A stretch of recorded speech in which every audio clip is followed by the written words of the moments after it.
ವೀಕ್ಷಕರೇ ನಮಸ್ಕಾರ. ಅತಿಯಾದ ರಾಷ್ಟ್ರೀಯವಾದ ಯಾವುದೇ ದೇಶಕ್ಕೂ ಕೂಡ ತುಂಬಾ ಅಪಾಯಕಾರಿಯಾದಂಥದ್ದು.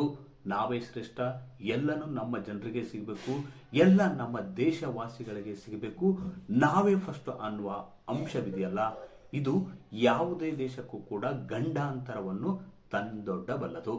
ಇದಕ್ಕೆ ಸಾಕ್ಷಿಯಂತಿದೆ ಅಮೆರಿಕ. ಅದರಲ್ಲೂ ವಿಶೇಷವಾಗಿ ಡೊನಾಲ್ಡ್ ಟ್ರಂಪ್.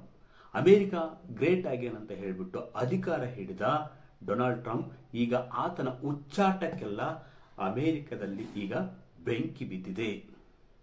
ಅಮೆರಿಕದಲ್ಲಿ ದಿನದಿಂದ ದಿನಕ್ಕೆ ಪ್ರತಿಭಟನೆ, ಟ್ರಂಪ್ ಆಡಳಿತದ ವಿರುದ್ಧ ಆಕ್ರೋಶ ವ್ಯಕ್ತಪಡಿಸುತ್ತಿದ್ದಾರೆ.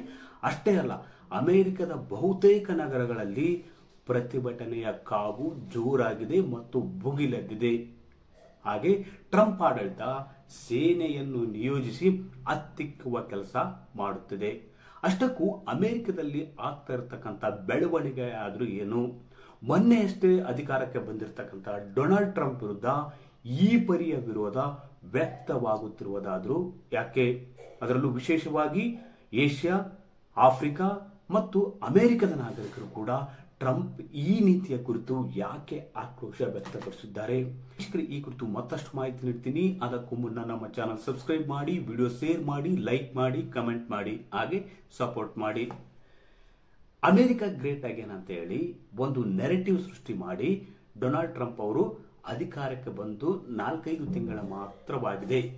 ಈ 4-5 ತಿಂಗಳಲ್ಲಿ ಅಮೆರಿಕದ ಹಲವು ನಗರಗಳಲ್ಲಿ ಟ್ರಂಪ್ ವಿರುದ್ಧ ಬೃಹತ್ತಾಕಾರದ ಪ್ರತಿಭಟನೆಗಳು ನಡೆಯುತ್ತಿವೆ. ಅದರಲ್ಲೂ ವಿಶೇಷವಾಗಿ ಟ್ರಂಪ್ ವಲಸೆ ನೀತಿ ವಿರುದ್ಧ ಜೋರಾಗಿ ಪ್ರತಿಭಟನೆಗಳು ನಡೆಯುತ್ತಿವೆ.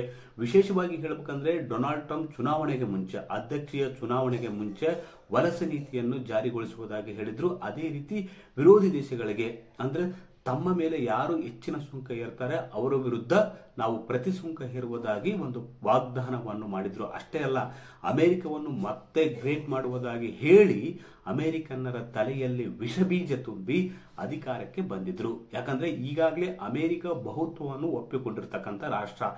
ಈ ಅಮೆರಿಕ ಈಗ ವಲಸಿಗರ ರಾಷ್ಟ್ರವಾಗಿ ಬದಲಾಗಿದೆ. ಏಕಾಏಕಿ ವಲಸಿಗರಲ್ಲ ಮತ್ತು ಬೇರೆ ದೇಶಗಳೆಲ್ಲ ಅಮೆರಿಕ ಬಿಟ್ಟು ತೊಲಗಿ ಅಂದ್ರೆ ಎಲ್ಲಿ ಹೋಗ್ತಾರೆ?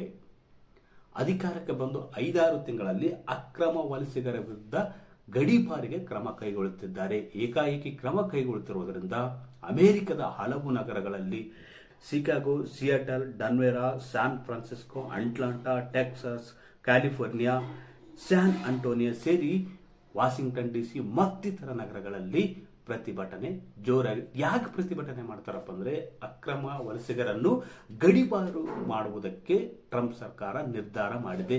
ಒಂದಷ್ಟು ಸಮಯಾವಕಾಶ ನೀಡಿ ಗೌರವಯುತವಾಗಿ ಗಡೀಪಾರು ಮಾಡಿದ್ರೆ ಯಾರು ಕೂಡ ಇದು ಮಾಡೋದು. ಆದ್ರೆ ಟ್ರಂಪ್ ಅವರ ಅಮೆರಿಕ ಫಸ್ಟ್ ನೀತಿಯಿಂದಾಗಿ ಆ ದೇಶದಲ್ಲಿ ಅಶಾಂತಿ ಸೃಷ್ಟಿಯಾಗಿದೆ, ಗಲಭೆ ಸೃಷ್ಟಿಯಾಗಿದೆ. ವಿಶೇಷವಾಗಿ ಹೇಳಬೇಕಂದ್ರೆ ಅಕ್ರಮ ವಲಸಿಗರ ವಿರುದ್ಧ ಆಕ್ರಮಣಕಾರಿ ನೀತಿ ಅನುಸರಿಸುತ್ತಿರುವುದು, ಟ್ರಂಪ್ ಆಡಳಿತ ಆಕ್ರಮಣಕಾರಿ ನೀತಿ ಅನುಸರಿಸುತ್ತಿರುವುದು ಪ್ರತಿಭಟನೆಗೆ, ಆಕ್ರೋಶಕ್ಕೆ ಕೂಡ ಕಾರಣವಾಗಿದೆ. ಅಲ್ಲಿ ಇನ್ನೊಂದು ಪ್ರಮುಖ ಅಂಶ ಏನಪ್ಪಾ ಅಂದ್ರೆ ಸ್ವತಃ ಅಮೆರಿಕನ್ನರೇ ಅಕ್ರಮ ವಲಸಿಗರ ಬೆನ್ನಿಗೆ ನಿಂತಿರುವುದರಿಂದ ಇದು ಟ್ರಂಪ್ ಆಡಳಿತಕ್ಕೆ ನುಂಗಲಾರದ ತುತ್ತಾಗಿ ಪರಿಣಮಿಸಿದೆ. ಹಾಗಾದ್ರೆ ಅಮೆರಿಕದಲ್ಲಿ ಎಷ್ಟು ಜನರು ಅಕ್ರಮ ವಲಸಿಗರು ನೆಲೆಸಿದ್ದಾರೆ ಮತ್ತು ಯಾವ ಯಾವ ದೇಶದ ವಲಸಿಗರು ಈ ಅಮೆರಿಕದಲ್ಲಿ ನೆಲೆಸಿದ್ದಾರೆ? ವೀಕ್ಷಕರೇ, ಪ್ರಮುಖವಾಗಿ ಹೇಳ್ಬೇಕಂದ್ರೆ ಅಮೆರಿಕವೇ ವಲಸಿಗರು ಇರತಕ್ಕಂಥ ದೇಶ, ವಲಸಿಗರ ದೇಶವೇ ಆಗಿ ಹೋಗಿದೆ. ಜಗತ್ತಿನ ಬಹುಭಾಗದ ಜನರು ಇಲ್ಲಿ ತಮ್ಮ ಬದುಕನ್ನು ಕಟ್ಟಿಕೊಂಡಿದ್ದಾರೆ. ಆದರೆ ಡೆಮೊಕ್ರೆಟಿಕ್ ಆಡಳಿತ ಪಕ್ಷದಲ್ಲಿ ಇಂಥ ಯಾವುದೇ ಪರಿಸ್ಥಿತಿ ಬಿಕ್ಕಟ್ಟು ಉಂಟಾಗುವುದಿಲ್ಲ. ಆದರೆ ಟ್ರಂಪ್ ಆಡಳಿತದಲ್ಲಿ ಮಾತ್ರ ಇಂಥ ಬಿಕ್ಕಟ್ಟುಗಳು ಕಾಣಲಿಕ್ಕೆ ಸಾಧ್ಯ. ಯಾಕಂದ್ರೆ ಟ್ರಂಪ್ ಅವರು ಈಗ ಅನುಸರಿಸುತ್ತಿರುವ ನೀತಿ ಏನಿದೆಯಲ್ಲ, ಅತಿಯಾದ ರಾಷ್ಟ್ರೀಯವಾದ, ಅಮೆರಿಕ ಮತ್ತೆ ಗ್ರೇಟ್ ಮಾಡ್ತೇನೆ ಅಂತ ಹೇಳಲ್ಪಟ್ಟಿರುವುದು ಎಲ್ಲ ಸಮಸ್ಯೆಗಳಿಗೆ ಕಾರಣವಾಗಿದೆ. ಇಲ್ಲಿ ಅಮೆರಿಕದಲ್ಲಿ ಪ್ರಮುಖವಾಗಿ ಲ್ಯಾಟಿನ್ ಅಮೆರಿಕದ 79 ಲಕ್ಷ, ಮೆಕ್ಸಿಕೋ ಜನರು 40 ಲಕ್ಷ, ಸೆಂಟ್ರಲ್ ಅಮೆರಿಕದ 29 ಲಕ್ಷ, ಅದೇ ರೀತಿ ಕೆರೆಬಿಯನ್ ದ್ವೀಪಗಳ 7.3 ಲಕ್ಷ, ಅದೇ ರೀತಿ ಏಷ್ಯಾ ಖಂಡದ 17 ಲಕ್ಷ, ಯುರೋಪ್ ಮತ್ತು ಕೆನಡಾದ 7.8 ಲಕ್ಷ ಜನರು, ಅದೇ ರೀತಿ ಆಫ್ರಿಕಾದ 3ರಿಂದ 8 ಲಕ್ಷ ಜನರು, ಅದೇ ರೀತಿ ಮಧ್ಯ ಏಷ್ಯಾದ 1ರಿಂದ 8 ಲಕ್ಷ ಜನರು, ಅದೇ ರೀತಿ ಓಷಿಯಾನದ 80,000 ಜನರು ಅಮೆರಿಕದಲ್ಲಿ ಅಕ್ರಮವಾಗಿ ನೆಲೆಸಿದ್ದಾರೆ.